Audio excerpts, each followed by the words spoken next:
예, 윤석열 대통령의 탄핵 여부가 이번 주 금요일 오전 11시에 가려지는데요. 역대 최장 평일을 이어오던 헌법재판소 심리 35일 만인 오늘 선고 기일을 지정했습니다. 예, 헌재에 나가 있는 취재기자 연결해 보겠습니다. 김태욱 기자. 네, 헌법재판소입니다.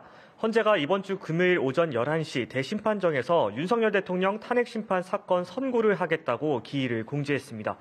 재판관들이 윤 대통령 변론 종결 이후 35일 동안 최장 평일을 이어온 끝에 선고를 더 이상 미룰 수 없다는 입장의 뜻을 모은 겁니다.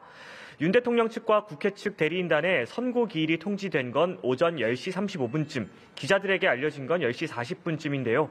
재판관들은 오늘 오전 10시부터 평일을 열고 선고 기일 지정 절차를 진행한 뒤 곧바로 양측에 통지한 것으로 보입니다.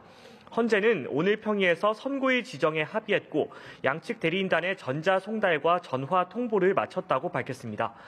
또 윤 대통령에게는 오늘 중 우편 송달 방식으로 관저의 내용을 전달할 예정이라고 설명했습니다. 헌재는 기자단의 선고기일 당일 방송사의 생중계와 일반인 방청이 허용된다는 내용도 밝혔습니다. 최근 2시간 안팎으로 짧은 평의와 연구관들에게 요구하는 보고서의 양이 줄어들면서 선고기일 지정이 임박한 것이 아니냐는 관측은 계속 나왔었는데요.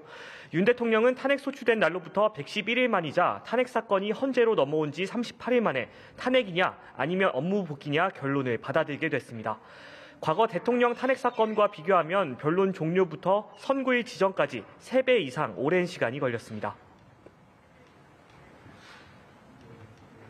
김 기자, 선고 기일이 지정이 됐지만 아직 재판관들의 결론을 냈다고 단정하기는 어려운 상황이라고요?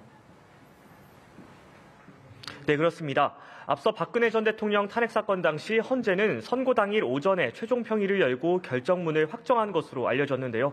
이번 윤 대통령 선고가 오전 11시에 진행되는 만큼 이번에도 평결 내용의 보완을 유지하기 위해 선고 전날 오후 늦게 또는 당일 오전에 최종 평결에 나설 거란 관측이 나오고 있습니다.